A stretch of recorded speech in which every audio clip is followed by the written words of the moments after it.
Não adianta sermos santarrões e dizer que não vimos às vezes acontecer o pecado. E entender que na verdade a igreja é o lugar onde nós temos a missão de curar vidas. Então vai chegar muitas pessoas aqui com o costume da prática do pecado, né? Pessoas que praticam o pecado diariamente. Não é natural para que nós, como igreja, nos assustemos quando o pecado acontecer, porque nós estamos realmente em um lugar de cura. E como foi dito na abertura, realmente é importante que quem adentra a igreja, entendendo que ela é verdadeiramente um hospital, precisa entender que o coração precisa ter uma terra boa para que a santidade seja ministrada e que ela cresça. Não é? Se a semente cair num lugar, numa terra ruim, nós não teremos desenvolvimento. E é por isso que às vezes a gente vê pessoas há tanto tempo na igreja e continua na prática do pecado, porque a terra ainda não é boa o suficiente para produzir vida. Mas nesta noite eu profetizo que neste lugar corações estão sendo transformados e terras estão sendo saradas para receber sementes nesta noite. Amém? O pecado, ele nada mais é que uma ação violenta e brusca contra a vida humana.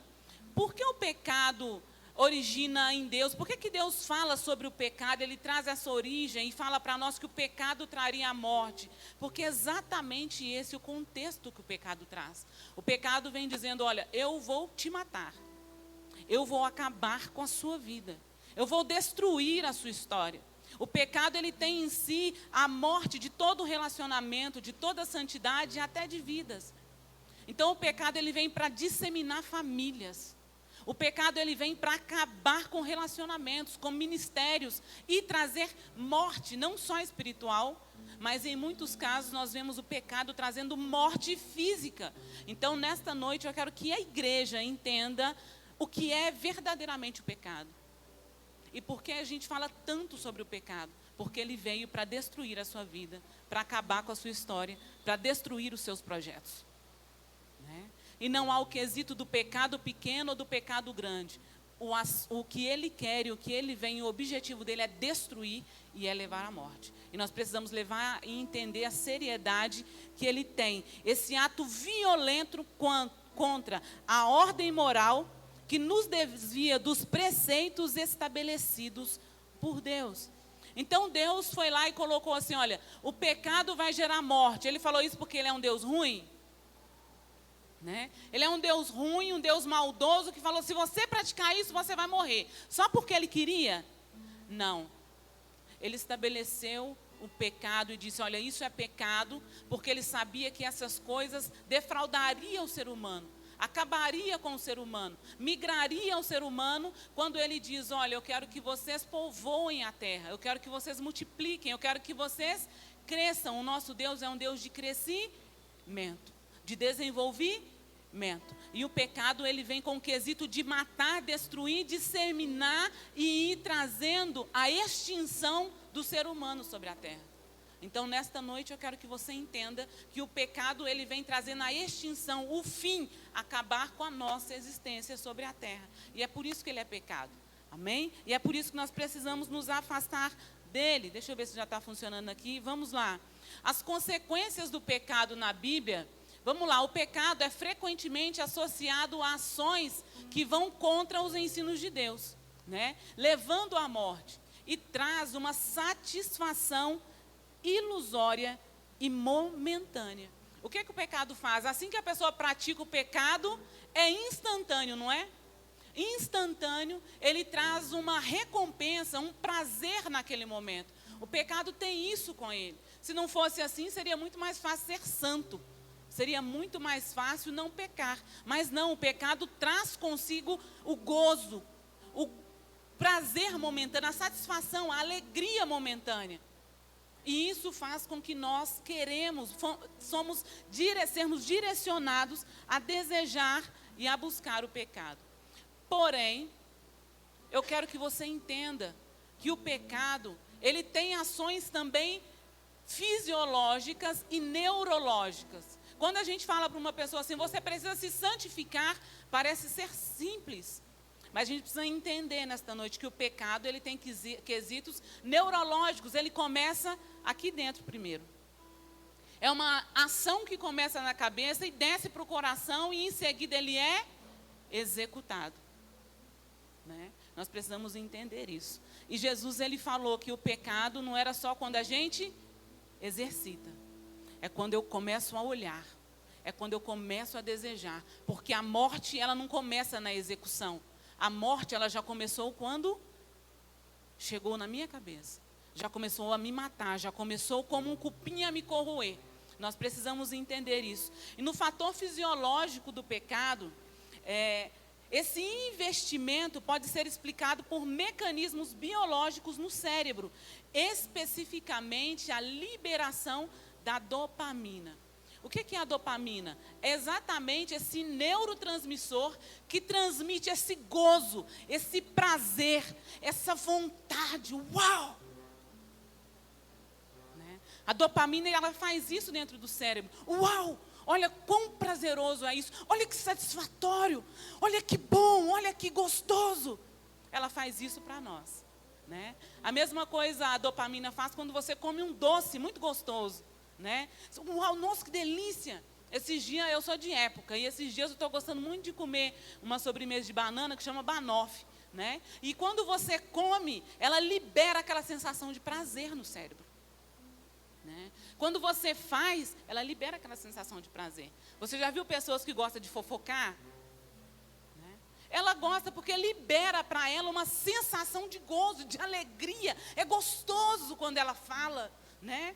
Ela sente aquele, uau, né? Ela sabe que é até errado, que até faz mal, mas é gostoso para ela. O neurotransmissor transmite para ela a alegria. Olha que gostoso falar da vida dos outros. Né? Então ela tem gozo naquilo. Às vezes a gente julga uma pessoa que está pecando, mas a gente não consegue entender que através daquilo ela está recebendo uma descarga de gozo, uma descarga de prazer, uma descarga de alegria, que às vezes ela não tem nos outros relacionamentos, nas outras coisas. Ela sente prazer em falar, em fofocar, em usar droga, mas ela não sente prazer em outros detalhes que talvez eu e você sintamos.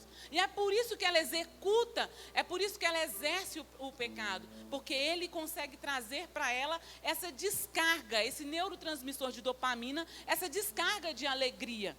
Tá fazendo sentido aí para vocês? Os nossos antepassados, os nossos pais na fé, eles precisavam também, todos nós precisamos dessas descargas de alegria, não é verdade? Nós precisamos de momentos de alegria, mas os nossos pais na fé, eles tinham uma forma de sentir prazer, né? E em Salmos, o salmista diz assim, olha, na presença de Deus, Salmos 16, 11, na presença de Deus há plenitude de alegria, é grande meu prazer no Senhor. O salmista estava dizendo, olha, quando eu busco o Senhor, quando eu sinto a presença dEle, isso me gera uma transmissão de alegria, um gozo na minha alma. Ele está dizendo, olha, eu sou satisfeito, né, pela essa presença, pelo esse relacionamento com Deus. Isso traz para mim uma alegria no meu cérebro, um gozo para mim.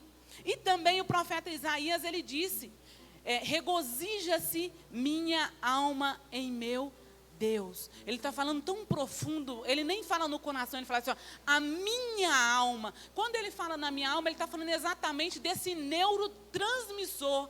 Ele está falando de algo que é muito além da simples alegria. Ele está falando de gozo mesmo. Ele está falando dessa alegria, dessa felicidade que é bombástica, né? Quem já foi batizado com o Espírito Santo sabe disso, né? Sabe dessa neurotransmissão que acontece na hora no cérebro. Você sente um gozo, uma alegria. O que é que você faz no próximo evento da igreja? Eu tenho que ir, né? Eu tenho que estar lá. É o que a palavra fala sobre o primeiro amor. No primeiro amor você recebeu uma descarga de dopamina tão grande no seu cérebro que ela fez com que você quisesse estar mais vezes na presença de Deus, né? Então nós precisamos entender esse fator fisiológico e neurológico que acontece no nosso cérebro, né? Ah, pastor, então eu sou só mais como um animal, então isso é mecânico? Não. Nós fomos criados pelo Senhor. Ele criou dessa forma, para que nós buscássemos alegria e satisfação nele.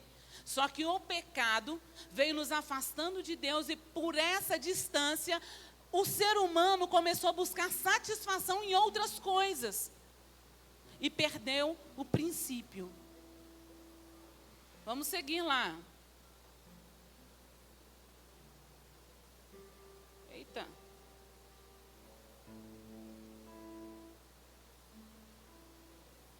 Ixi, tamo aí. Vamos falar sobre o que faz uma atitude ser prazerosa, né? O que fez você gostar da sua esposa? O que faz você gostar daquele sorvete? O que faz você gostar de vir na Sal da Terra? O que faz você gostar das coisas que realmente chamam a atenção e que você gosta, né? Como que eu desenvolvo um gosto por algo? Isso pode ser influenciado por uma variedade de fatores. O fator número 1 são experiências pessoais. Quais foram as experiências que eu tive na vida com algo? Qual foi a experiência que eu tive na vida com o sorvete? Puxa, eu estava com muito calor, fui lá e tomei um sorvete, ele me refrescou. O que é que você teve? Né? Você teve uma experiência boa, logo você gosta de sorvete. Não é isso? Né? Você teve uma experiência legal, vivências, muitas vezes do passado, são coisas que já aconteceu. E você repete isso algumas vezes, até você se familiarizar com aquilo. Né? E, consequentemente, você começa a dar preferência. Olha, eu prefiro isso. Você já percebeu que uma pessoa gosta de morango, a outra gosta do de abacaxi, a outra gosta de flocos. Eu gosto do leitinho trufado. Né? Então são preferências, você vai se familiarizando e você começa a ter gosto por aquilo, porque aquilo começou a ser familiar para nós e vai tomando, e a gente vai tendo associações positivas, né? Se uma experiência está associada a sentimentos positivos, é mais provável que alguém se sinta atraído. Então naquele momento ela trouxe para mim, eu me familiarizei e fui atraído por aquilo, né? A droga atraiu. Naquele momento ela trouxe alegria. O pecado, ele trouxe alegria. O sorvete, ele se familiarizou e você gostou dele. Então eu quero que você entenda que o gosto, ele é familiarizado. Eu vou convivendo com aquilo e de repente isso é familiar para mim. 2, segundo tópico, influências sociais. Né? As influências sociais começam a me mostrar aquilo. Toma esse sorvete, toma esse sorvete, toma esse sorvete. A mídia, o marketing usa muito isso para que você comece a gostar de algo. Né? Ela faz com que primeiro você goste, depois você se familiariza e depois você vicia. Né? A mídia faz isso. Né? Família e amigos, as opiniões e preferências de pessoas próximas. Quando a palavra do Senhor fala para nós termos cuidado com quem nós andamos, é exatamente por isso. Por quê? Porque a pessoa que eu ando, muito provavelmente eu vou gostar daquilo que ela gosta. Então, se no trabalho eu tenho amigos que gostam de pornografia, logo eu vou começar a gostar também. Se eu tenho amigas que gostam de tomar café e fofocar, logo eu vou ser a próxima fofoqueira. Né? Se eu ando com pessoas que comem muito, muito provavelmente daqui uns dias, eu vou estar comendo muito. Então, essa é a segunda, é influência. A mídia e a cultura faz isso muito com a gente. Às vezes nós viemos de uma cultura, de uma família que comete muito pecado. E aí o que acontece? Pecado vô, pecado pai, pecado filho, pecadinho. Então, essa cultura, ela pode vir. Então, eu aprendi e eu gosto de levar essa vida. Né? Então, nós vamos aqui para o terceiro tópico. O que faz uma atitude ser prazerosa? Número 3, aspectos psicológicos, personalidade. Traços de personalidade podem determinar o tipo de atividades ou interesses. Né? Curiosidade, o desejo de explorar e aprender coisas novas. Tem gente que é curioso. Né? Tem gente que é curiosa, eu vivo a vida deliberadamente, eu quero curtir tudo, eu quero viver tudo. Essa pessoa, ela acaba provando de tudo, né? Vivendo de tudo. E no meio desse percurso, algumas coisas, ela vai gostar demais, que vai levar ela a um vício e vai trazer esse desenvolver de novos interesses. É a pessoa que fala assim, eu bebo socialmente. Daqui a pouco ela fuma socialmente. Daqui a pouco ela usa maconha socialmente. Daqui a pouco ela usa cocaína. Daqui a pouco ela usa crack. Daqui a pouco ela morreu. Né? Então a gente precisa entender. O fator que faz ter prazer, o próximo é a reação emocional. Respostas emocionais positivas. Experiências que geraram emoções.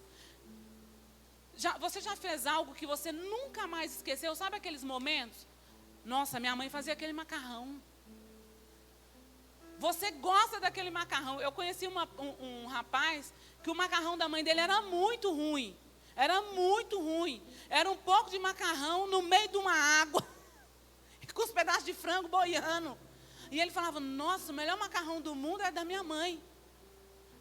E a gente brincava muito com ele, falava, cara, o macarrão de sua mãe é muito ruim. Ele falava, não, o macarrão da minha mãe é uma delícia.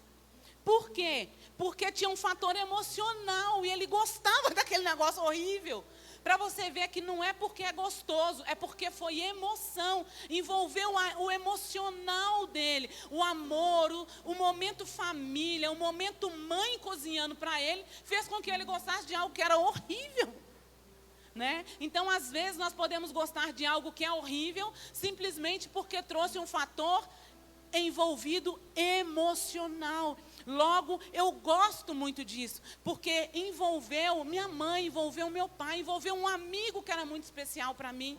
E é por isso que às vezes as pessoas não conseguem se libertar de círculos, porque no meio daquele círculo maldoso de ruindade, de pecado, de destruição, algo emocional envolveu ela. E ela fica naquele círculo esperando e recebendo aquela carga de emoção. E isso alimenta e desperta dopamina para ela.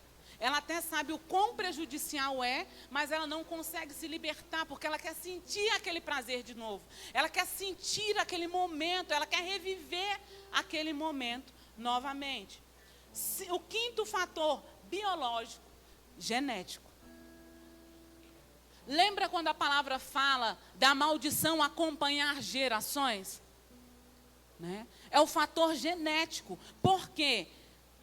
O bisavô cometeu, o vô veio cometendo, o pai veio cometendo, logo o filho também comete. Isso é aprendizado, a pessoa aprende, ela começa a repetir os ciclos que ela aprendeu. Esses dias eu tenho me assustado muito com mães que eu vejo usar droga com os filhos. Eu falei, gente, isso é o fim do mundo. Onde nós estamos vivendo uma mãe usando cocaína com o filho. A mãe de 50 anos usando cocaína com o filho de 27. Compartilhando dentro de casa. Um fator genético, como se fosse assim, olha, eu estou compartilhando um sorvete, eu estou compartilhando um copo de refrigerante. É como as coisas simples que nós compartilhamos. O sexto fator é a necessidade e desejos. Necessidades imediatas. A ansiedade desse tempo tem levado muitas pessoas a pecar. Por quê? Um tempo em que a ansiedade está lá no topo, muitos de nós tomamos ansiolíticos, e como nós temos a necessidade e a vontade de fazer agora, eu quero algo que me traga prazer imediatamente. E se é imediatamente, o que é que traz prazer imediato? Pecado. Na hora. Ele vai trazer o prazer na hora. A satisfação de necessidades básicas ou urgentes pode levar a uma maior apreciação por certos produtos ou atividades. Né? Viciado em Coca-Cola, viciado em cocaína, viciado em álcool, viciado em pornografia, né? Em atividades que denigrem a própria pessoa. Metas e aspirações, gostos podem alinhar-se com os objetivos pessoais de vida. Então, qual que é o seu objetivo de vida? Às vezes você começa a gostar de algo porque é o seu objetivo de vida. Você fala, olha, meu objetivo de vida é ser médico. De repente, você nem gosta de injeção. Mas o seu objetivo é ser médico. Logo, você vai começar a gostar da injeção, porque o seu objetivo é ser médico. Então, muitas vezes, o gostar de algo pode começar a se alinhar com o objetivo que você quer traçar na sua vida. Então, quando você vê uma pessoa mudar o objetivo que ela tem de vida, muito rápido ela vai mudar as coisas que ela gosta de fazer. Os ambientes que ela gosta de frequentar. Então, se eu decidir mudar de vida, eu também vou começar a viver e a conviver em lugares diferentes. Amém? Fazendo sentido aí? Esses fatores, eles interagem de maneira complexa e dinâmica. É importante lembrar que gostos e preferências são muitas vezes subjetivos e podem evoluir ao longo do tempo. Então, outro dia eu falei com a minha filha assim, nossa, antes eu gostava tanto disso, hoje eu já não gosto mais. Né? Por quê? Porque ao longo do tempo, o gosto ele pode mudar. Né? Ele pode mudar à medida que as circunstâncias e as experiências de vida se alteram. Você já viu uma pessoa que nunca bebeu, de repente começa a beber? Nunca usou droga. É outra coisa que assusta. Uma pessoa começa a usar droga com 50 anos de idade. Puxa, já viveu a vida inteira e decidiu usar droga com 40, 50 anos. Né? É o gosto que muda em fases da vida. Né? Viveu o casamento até 60 anos, de repente decidiu separar. É uma coisa que você olha e fala, mas como que isso aconteceu? Né? Então a gente precisa considerar que o gosto, ele altera. Olha, em Gênesis 3, 8 ao 19, fala sobre o relacionamento de Adão com Deus no jardim. Esse relacionamento com Deus no jardim fazia com que Adão fosse plenamente satisfeito no seu gostar. Ele gostava daquele momento. Ele sentia prazer naquele momento com Deus, né? A sensação era de prazer imediato. Imagina Adão todo dia de tarde correndo para o lugar onde ele encontrava com Deus. Né? Esse correr, essa vontade, muitas vezes é a mesma vontade da pessoa que corre para a droga. Às vezes é a mesma vontade que a pessoa que corre para o pecado. É desesperador.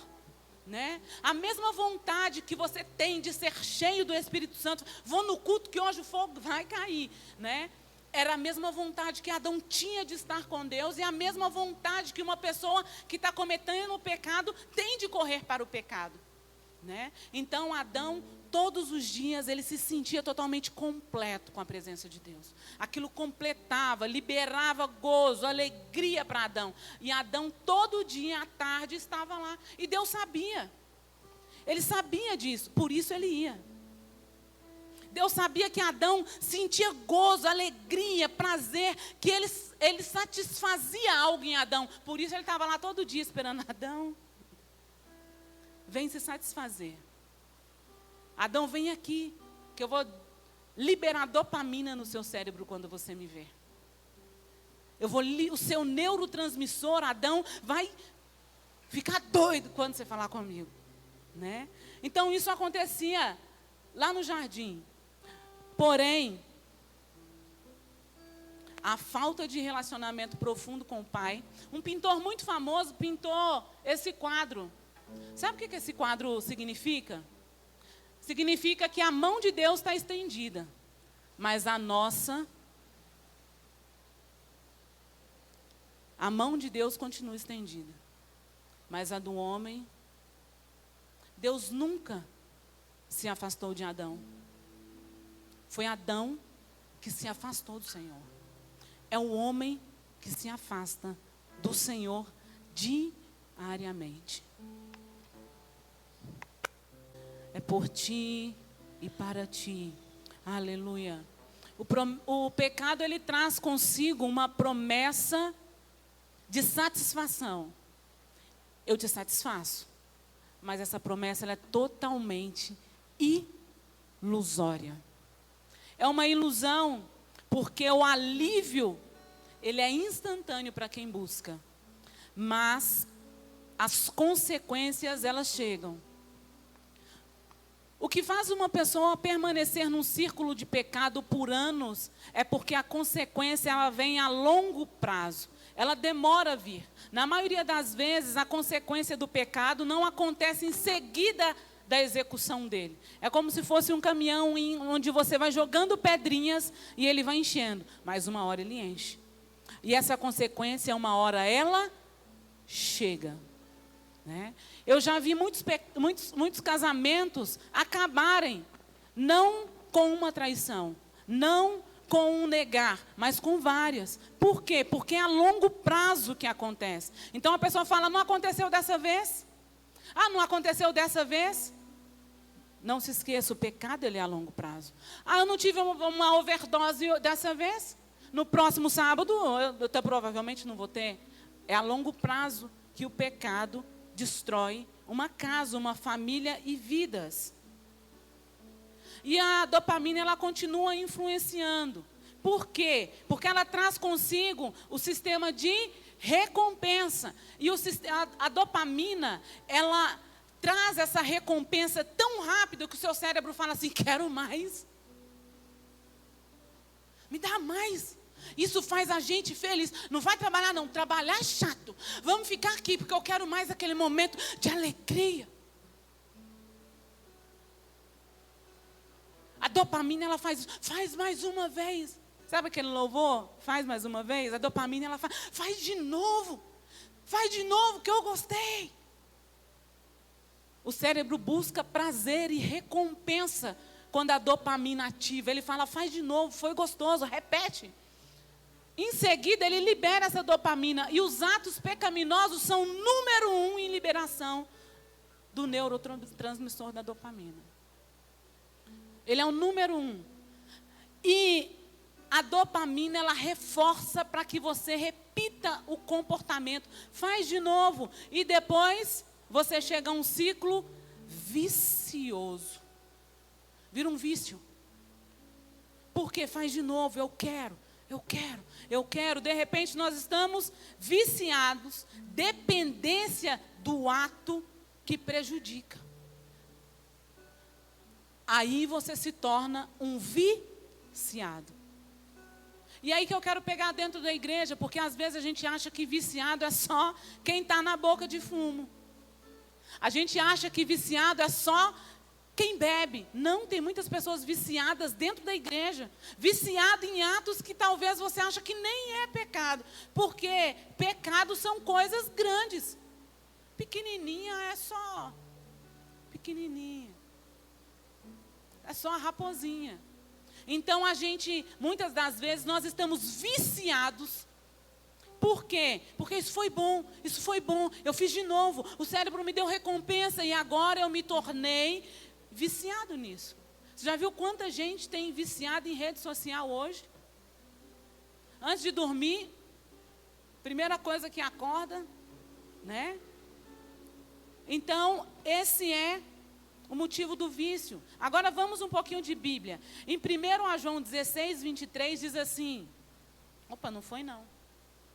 Porque tudo o que há no mundo, a concupiscência da carne, a concupiscência dos olhos e a soberba da vida não vem do Pai, mas é do mundo. Áreas para sermos tentadas, então, são concupiscência da carne, concupiscência dos olhos e soberba da vida. Olha que simples, irmãos. Só 3 áreas nós somos tentados. Olha que coisa simples. É ou não é? É muito simples. Então, nós vamos ser tentados somente nessas 3 áreas. Mas é complexo, porque nela existe um círculo vicioso. Que primeiro, na concupiscência da carne, ele vem trazendo o desejo desordenado por prazeres. E muitas das vezes, esses prazeres não são só físicos, eles são sexuais. A carne começa a tremer, desejar, querer, almejar, correr atrás. Eu quero, irmão, depois de uma carne aguçada. Quero ver quem segura. Né? A concupiscência, eu quero. Depois nós temos a soberba da vida, que é uma busca insaciável por poder, reconhecimento e status. Não, eu tenho que estar no primeiro lugar. Eu tenho que estar visível, onde as pessoas me veem, né?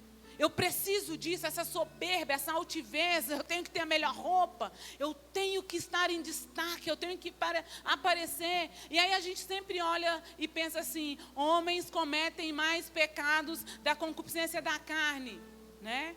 Não tem muitos homens na soberba da vida. Eu preciso ser o melhor, preciso ser o mais forte. Minha família tem que andar no melhor carro. Nós precisamos ter a melhor casa, né?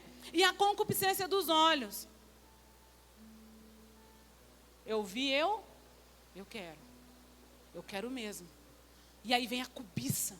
Eu quero aquilo. Eu quero aquilo. E muitos homens e mulheres também caem muitas vezes em pecados por cobiçar demais com o olho. Então eu vi aquela mulher, eu vi aquele homem, eu vi aquele carro, eu vi aquilo, eu quero. Né? Então são essas 3 áreas. E tipos de pecado no módulo 1, que acontece na etapa 1, que é a soberba da carne, eles englobam o adultério, prostituição, impureza e a lascívia. Né? Isso tudo nós vamos falar no próximo tópico, englobado dentro do tema da pornografia. O segundo, ele engloba feitiçaria, inimizade, porfias, emulações, iras, peleja, dissensões e facções. Isso está lá em Gálatas 5, 20 a 24. E o terceiro tópico, ele chega a cometer heresias, invejas, homicídios, bebedice, glutonaria. E nós vamos tratar isso hoje como vícios. Amém?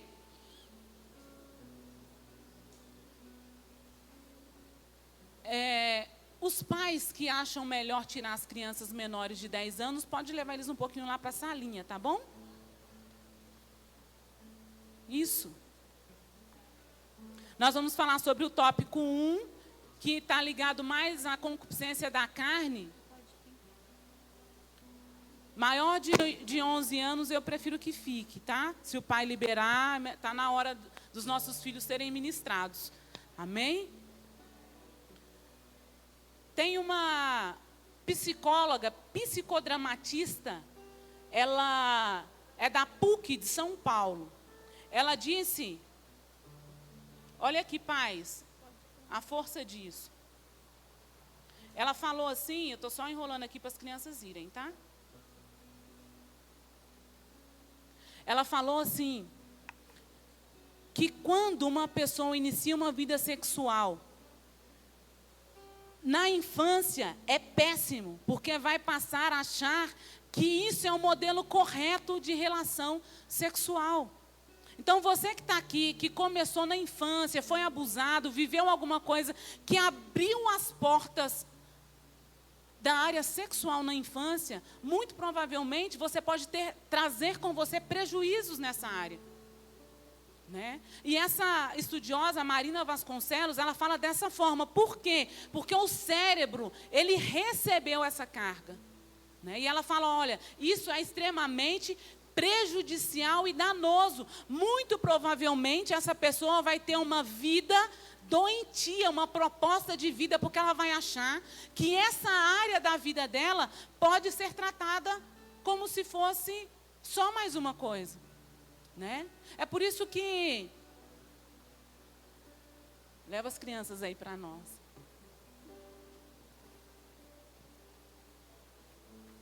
É por isso que o ato, ele precisa ser tratado por pessoas adultas, porque eu preciso entender que é algo adulto e que eu preciso tratar como adulto. Uma criança não está propriamente pronta para isso. Uma criança não está pronta para assistir muitos filmes e programas que passam hoje na televisão. Elas não estão preparadas. Né? Porque nós vamos adoecer essa criança mentalmente. E quando ela chegar na adolescência, ela vai começar a buscar por isso. E vai começar a ter uma vida pornográfica. E no casamento, problemas gravíssimos, e muito provavelmente não vai ter condições de sustentar um casamento por causa das atitudes que aprendeu e desenvolveu na infância. É o que a estudiosa da PUC está dizendo. Então você pode olhar e falar assim, pastora, esse negócio de pornografia só é pecado na igreja, porque lá fora está tão popular, né? Tem vídeo rodando para todo lado, então pode, não tem problema nenhum. Tem algumas pessoas que falam assim que é até saudável. Não, irmão, não é saudável. Tá? Nós estamos aqui com uma dramatista, psicóloga da USP, dizendo, é problema sim. É problema a sexualidade enfrentada dessa forma que está sendo enfrentada atualmente, é doentio, é um problema para a sociedade. Não só para a igreja, é um problema para a sociedade que está vindo aí, para a geração que está vindo.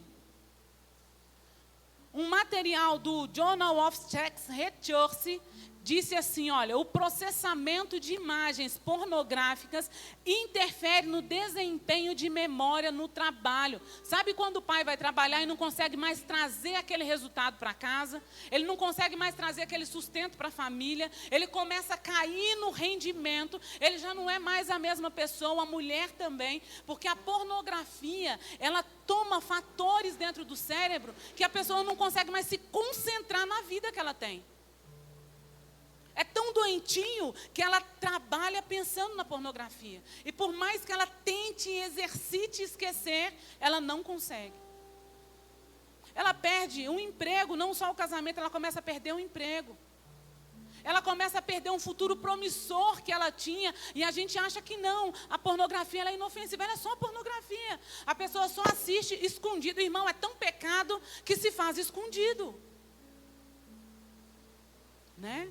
Então, ela é totalmente destrutiva no âmbito familiar, no âmbito social e no âmbito de saúde. A pornografia, ela é uma doença. Ela adoece pessoas, ela adoece vidas. E nós temos aqui 2 exemplos. Um da PUC de São Paulo, que estuda esse fato, e do Journal of Sex Research dos Estados Unidos, que trouxe para nós esse estudo aí.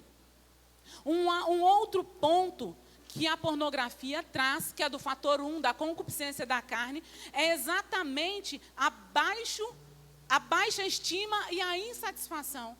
Uma pessoa que se envolve com pornografia, ela nunca está satisfeita. Você já imaginou o que é viver uma vida de insatisfação, irmãos? Você já imaginou o que é você fazer tudo e estar insatisfeito? A pornografia faz isso. A pessoa vai lá, se deita com seu cônjuge e termina insatisfeito.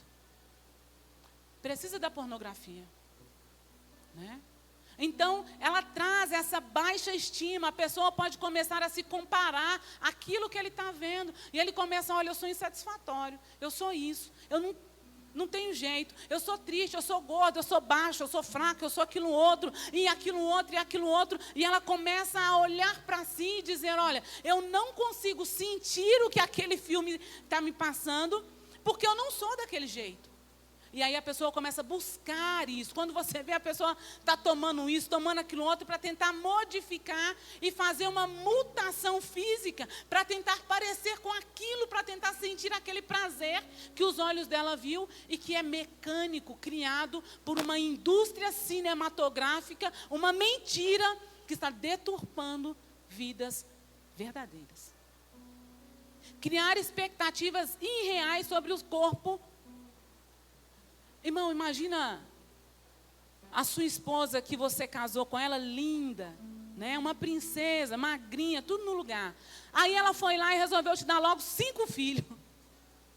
Né? E esses 5 filhos são o motivo da sua alegria.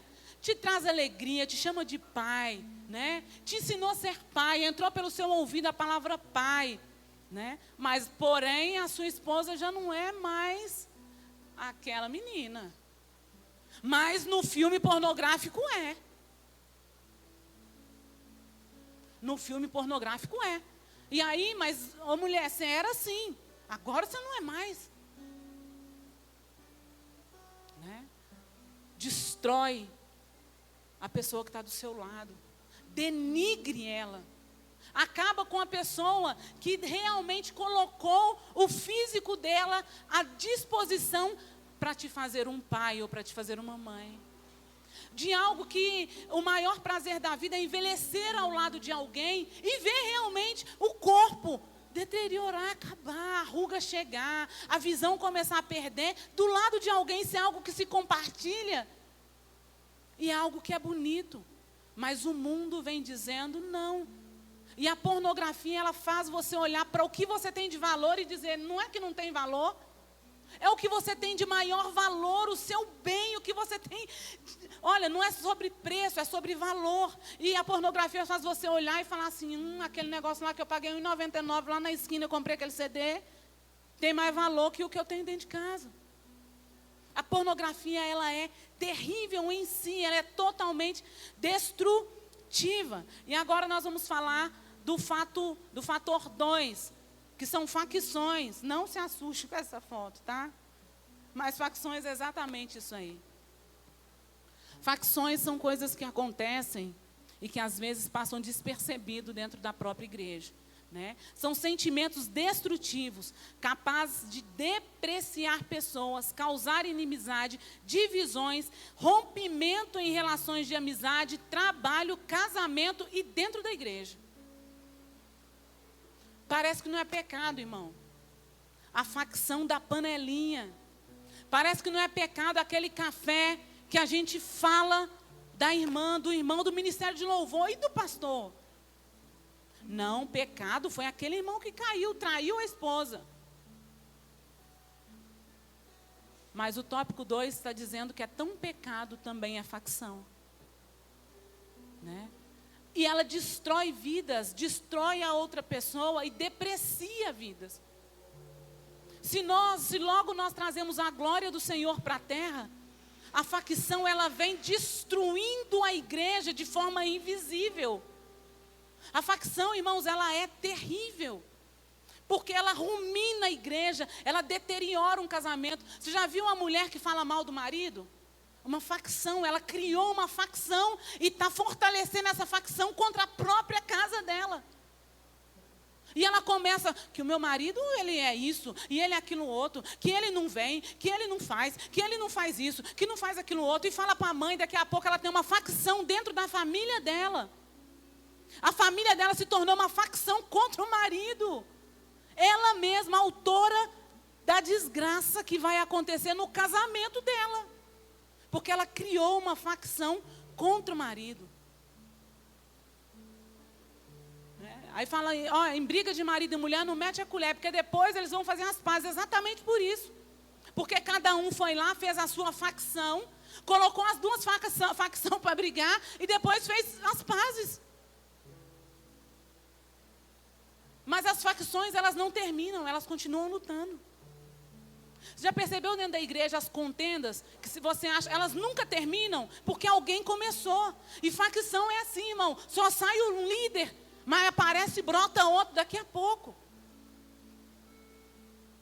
E facções, às vezes a gente constrói dentro da igreja, dentro do casamento, dentro do trabalho, e essas facções, elas sempre são para destruir você. Né? É aquele copo de veneno, né, que a gente toma todo dia à noite, esperando que o outro morra. Né? É você sentar na mesa para falar de alguém, você está se destruindo falando de alguém e a pessoa está lá trabalhando, construindo a vida dela. Isso é uma facção que rumina casas, rumina famílias, rumina pessoas e rumina a igreja. E o tópico 3, ele fala sobre vícios. Né? O vício, ele é a total depreciação humana. Quando nós chegamos no patamar de vício, irmãos, eu já estou sendo levada como ao vento. Eu já não tenho mais os pés no chão. Aquilo já me domina. Ele já está num passo de total destruição. Né? A família já está indo. Você já está esquecendo da família para ficar no Instagram. Você já está esquecendo da família para beber cachaça. Você já está esquecendo da família para ver pornografia. Você já está esquecendo da família. Por quê? Porque o vício chegou e o vício é a ponta. Olha, daqui para lá, o alerta acendeu, hein? Você está deixando tudo para trás. Você está sendo levado pelo aquele prazer gigantesco que foi trago no seu cérebro. E você está viciado. Agora é o fim. Muito provavelmente alguns vão ficar jogados na calçada. Alguns vão ser colocados para fora de casa. Outros vão perder pais, vão perder mães, vão perder os filhos. O vício chega no ponto de que agora eu posso ficar sozinho. Você já imaginou que é a primazia de Deus? Né? Quando Deus olhou para o homem, ele falou, nó, que obra, né? Que coisa maravilhosa. Aí você imagina o inimigo olhando para Deus e falando, olha essa obra preciosa jogada lá no chão, com os pés tudo preto. Tudo destruído, ó, passando fome. Não tem nenhum banheiro para usar. O que você, o grandão, fez de mais belo, olha onde eu coloquei.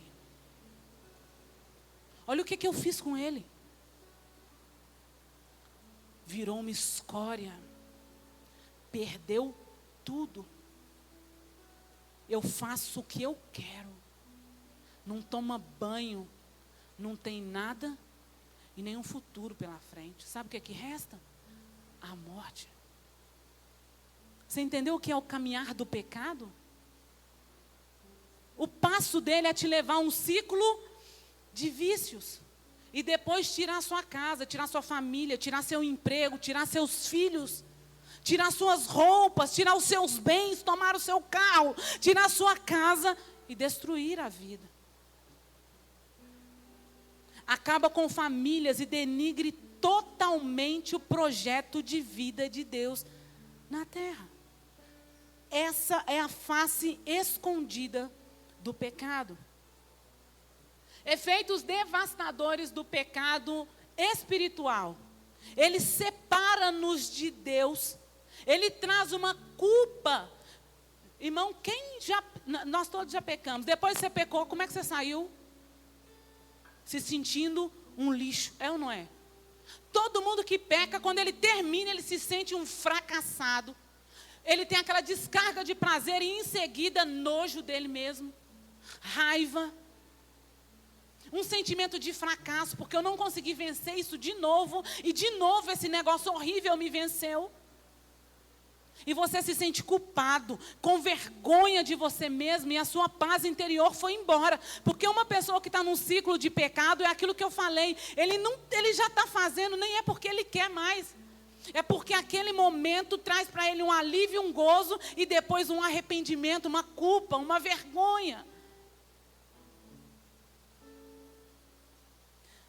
E traz também efeitos emocionais, ansiedade, depressão, sensação de vazio, síndrome do pânico. E efeitos físicos, doenças, dependência, eu dependo da pornografia, eu dependo das drogas, dependo do álcool, dependo disso, e a deterioração da saúde. O resultado é uma vida lastimável. O fim, lamentável. Quando as pessoas olham, é lastimável. Você já ouviu alguém falar assim, olha, é lastimável a situação que aquela pessoa chegou, viu? Que situação. É lastimável onde o pecado leva uma pessoa, né? Afetando não apenas o espiritual, mas também o emocional e o físico. Um dos lugares onde o pecado atua e vem seguindo, pode ser a prática da busca por satisfação no pecado, na maioria das vezes está ligada a traumas causados durante a vida, a maior parte na infância. Exemplo, traumas financeiros, sexuais, agressão e abandono. Uma pessoa que quebrou, que faliu uma empresa, ele tem tanto trauma, que depois ele tem medo de investir de novo. Uma pessoa que sofreu traumas sexuais na infância, muito provavelmente vai desencadear a vontade de se tornar um pornográfico ou adúltero. Uma pessoa que sofreu abandono, muito provavelmente ela vai se agressão, muito provavelmente ela vai se tornar agressiva. Então nós precisamos identificar nesta noite os perfis, trajetórias de pecados que temos. Eu não gostaria que você se colocasse no lugar de santarrão, não. Que dissesse assim, não, eu sou crente. Isso já passou, não vivo mais isso. Eu gostaria que você se colocasse no lugar de analisador nesta noite. De fazer a autoanálise. E falar, olha, eu estou trazendo algum círculo de pecado. Talvez você não faz o pecado, não comete o pecado absurdo. Eu nem vejo pornografia. Eu nem traio minha esposa, porque a gente acha que isso é um absurdo. Mas tem uns pecadinhos aí que é bem pior, né? Então eu gostaria que você se ligasse nisso nesta noite e permitisse que o Espírito Santo, em nome de Jesus, trouxesse isso à sua memória, para que nesta noite nós identifiquemos exatamente onde reside a dor que nos leva a repetir a mesma coisa por inúmeras vezes nas nossas vidas. Eu não estou aqui para culpar você, para dizer que seu miserável pecador. Não, eu estou aqui só para que nós, nesta noite, possamos buscar lugares nas nossas vidas que nos levou a ciclos repetitivos de depreciação, deterioração do ser humano, da sua vida, das nossas vidas, e voltar lá e resolver isso. Onde reside a sua dor? No relacionamento com seu pai? No relacionamento com sua mãe? Eu fui abandonado na infância. Logo, eu acho que tudo na vida, nada me satisfaz. A vida me deve algo. E aí a gente se torna rude, a gente começa a cometer pecados por isso. A gente começa a montar facções por isso. E nessa noite, em nome de Jesus, identifique qual é a rua da sua alma que mora a sua dor. Qual é o número da casa que mora a sua dor nesta noite? No seu relacionamento com a sua mãe, com o seu pai, do seu casamento, na sua infância, com um tio, com a igreja. Qual é o endereço da sua dor? Em Marcos 10, 51 e 52, Jesus faz uma pergunta. E eu quero te fazer ela nessa noite. Você conseguiu identificar o endereço da sua dor? Conseguiu, irmão? Agora eu quero te fazer uma pergunta. Já que você achou o endereço dela, o que você quer que Jesus faça nessa noite? Talvez você pode olhar e falar assim, eu quero ganhar na Mega Sena. Porque tem gente que tem dor, mas ele gosta da dor. Ele se alimenta dessa dor. Ele gosta de todas as vezes ficar falando das mesmas coisas. Ele gosta de ficar batendo na mesma tecla. Mas Jesus veio para aqueles que querem ser curados nesta noite. E diante dessa pergunta, eu gostaria que você tivesse a hombridade, a sabedoria de falar, Jesus, o que eu quero que o Senhor faça é que o Senhor cure a rua X, no número X na minha alma. Eu quero ser curado e restaurado exatamente nesse lugar. Eu quero que você encontre a raiz das suas dores sem desviar. Nós queremos ir no profundo dela nessa noite. A raiz do seu pecado, daquilo que você comete, do erro, do pensamento, do desejo, da dor e da ferida. Alcance ela nesta noite. Feche os seus olhos aí. Abaixe sua cabeça, feche os seus olhos aí no seu lugar.